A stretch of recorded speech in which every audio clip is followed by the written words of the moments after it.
Bonjour, bonsoir et bienvenue à notre entretien numéro 91.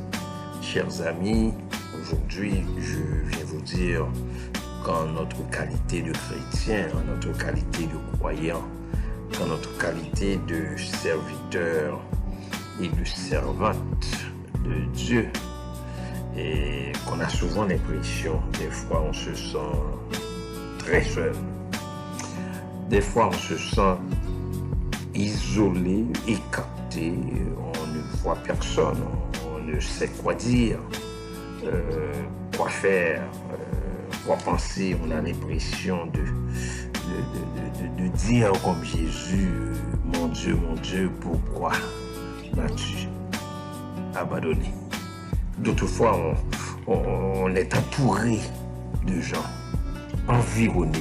On est ceinturé de personnes. Il y a beaucoup de gens qui sont tout près de nous, mais on se sent encore seul. On se sent autant seul, comme s'il n'existait personne à côté de nous. On se sent seul avec des gens qui nous entourent, des gens qui nous côtoient, des gens qui nous parlent, des gens qui sont à côté même de nous, mais on se sent encore seul.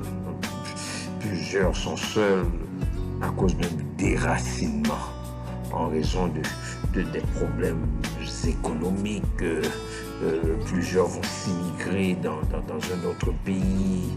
Ils vont quitter leur pays d'origine, privés de leurs attaches. Ils se sentent déracinés.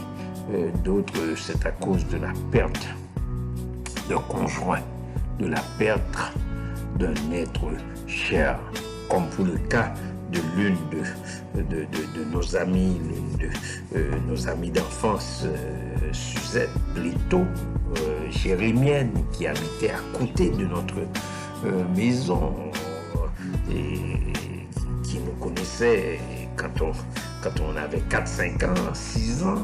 Et là, celle qui est comme notre sœur, qui vient de perdre son mari, sa moitié. La perte d'un conjoint laisse un grand vide. C'est particulièrement vrai pour quelqu'un comme Suzette Plito, qui s'est occupée de son conjoint, de son mari malade pendant plus d'une quinzaine d'années. Souvent, l'absence se fait cruellement sentir, ou une séparation. La séparation fait souffrir. D'autres encore, c'est à cause, il y a des gens qui sont seuls à cause de la vieillesse.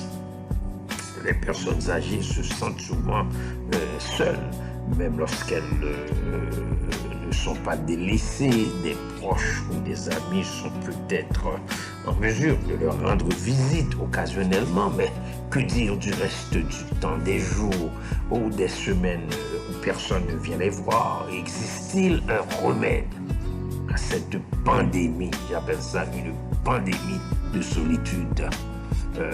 Comment lutter contre ce mal?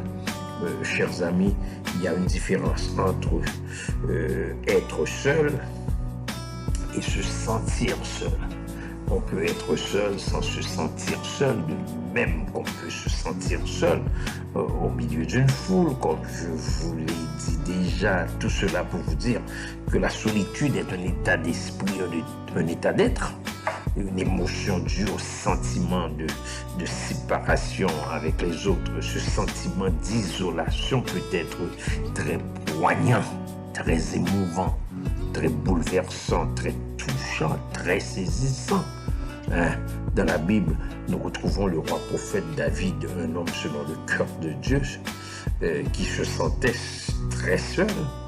Personne ne s'est autant senti seul que David. Il a crié à Dieu d'un cœur honnête et sincère dans plusieurs psaumes pour lui expliquer sa solitude et son désespoir.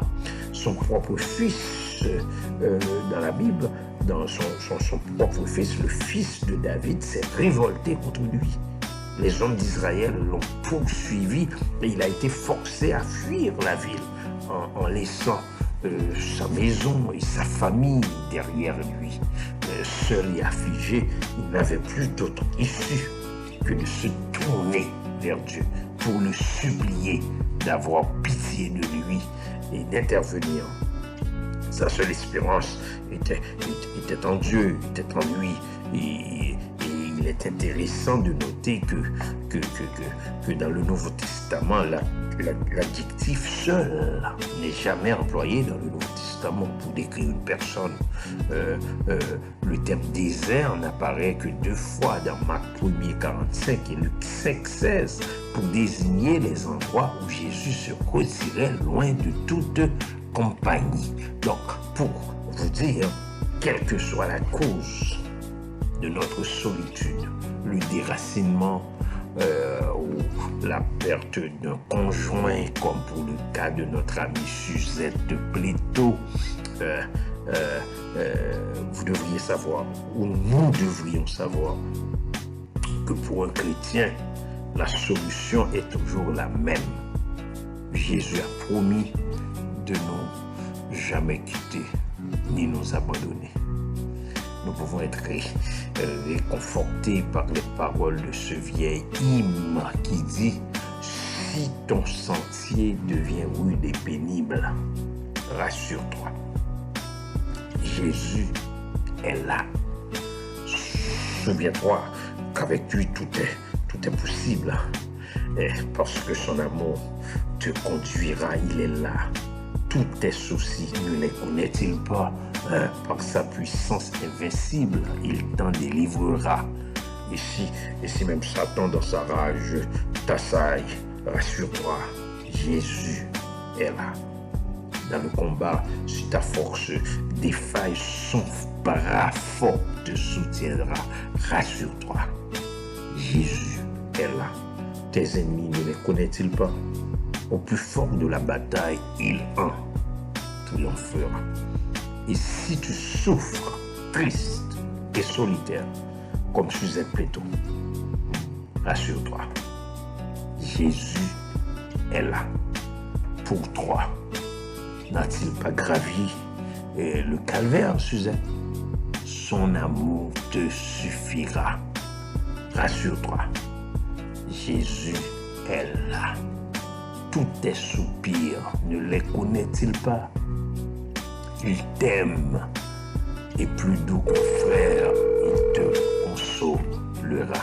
Même si on se sent seul, on est véritablement pas seul.